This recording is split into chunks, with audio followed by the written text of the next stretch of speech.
ஒரு காலத்துல பாத்தீங்கன்னாக்கா அரசு ஊழியர் போராட்டங்கள்ன்றது பாத்தீங்கன்னா எப்பயாவது நடக்கிற மாதிரி தான் இருக்கும். ஆனா இப்போ பாத்தீங்கன்னாக்கா மக்களுடைய போராட்டங்கள் நடக்கும். இப்போ மக்களுடைய போராட்டங்கள் எல்லாமே வந்து பாத்தீங்கன்னாக்கா கொஞ்சம் கம்மியா இருக்கிற மாதிரி தெரியுது. ஆனா நம்மள வருத்தி இப்ப இறுதியா பாத்தீங்கன்னாக்கா நேத்து திருக்கோயிலூர்ல ஒரு தோழி ஒருத்தவங்க இறந்துட்டாங்க. எஸ்ஐஆர் பணி ஆக மொத்தம் சாருனாலே பிரச்சனை தான் போல இருக்கு. முன்ன யார் அந்த சாரால ஒரு பிரச்சனை, இப்ப இந்த எஸ்ஐஆர் சாரால பிரச்சனை.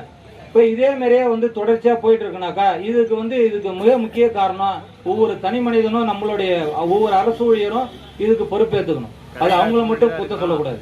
ஏன்னா நம்ம இப்ப பண்றது எல்லாமே காலம் கடந்து பண்ற மாதிரி தான். ஒருத்தர் மதுரையில நடந்த மாநாட்டுல ஒருத்தர் வந்தார். அது பாட்டுதான் அரசு ஊழியர் போராட்டம் நடத்திட்டு தான் இருந்தாங்க.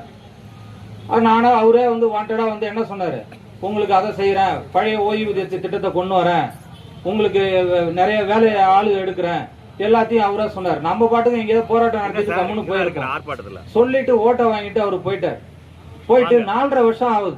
இன்னும் ஒரு 6 மாசத்துல எல்லாமே முடிஞ்சிடும். ஆனா கடைசி வரைக்கும் இந்த கோரிக்கைகள் நிறைவேறிச்சான்னு பாத்தீங்கன்னாக்கா இல்ல. இப்பதான் சூடு பிடிச்சிருக்கு. இப்ப 4.5 வருஷமா எல்லாரும் அமைதியா இருந்துட்டு இப்ப திருப்பி வந்து பழையபடியே ஆரம்பிச்சிருக்கிறோம். இப்ப ஃபர்ஸ்ட் எடுத்த உடனே நம்ம வந்து சொன்னாங்க வந்து செய்யறோம்னு சொன்னக்குள்ள நம்ம என்ன பண்ணிட்டோம், இவரு நல்லவர் நம்மளுக்கு செய்வாருன்னு சொல்லி வந்தாச்சு. முதல்ல ஆரம்பத்துல நம்மளுக்கு என்ன பண்ணாங்க, ஒரு 40 கொடுத்தாங்க. 40 கொடுத்த உடனே நம்ம யாரும் வந்து திரும்பி பார்க்கல. மூட்டை எடுத்து முதுகுல கட்டிக்கிட்டு ஓட ஆரம்பிச்சிட்டோம். நான் உட்படதான். அடுத்தது வந்து சரி ஓகே இவன் அடிச்சா தாங்குறான்டா, இன்னும் கொஞ்சம் மூட்டையை ஏத்துனுட்டு அடுத்தது என்ன பண்ணாங்க, 60 மாத்தினாங்க. 60 மாத்தி நீங்க என்ன பண்ணீங்க, அப்பயும் அதை பத்தி கண்டுக்கல, நீ மட்டும் திரும்பி ஓடிட்டீங்க. உங்களுக்கு ஒரு விஷயம், ஒரு சாதாரண நம்மளுடைய இதுல வந்து ஒரு போராட்ட வடிவம் இது எல்லாத்தையுமே பாத்தீங்கன்னா இயற்கையாவே ஒரு சில விஷயங்கள் நிகழ்வுகளை பார்த்தாலே நம்மளுக்கு வந்து தெரியும்.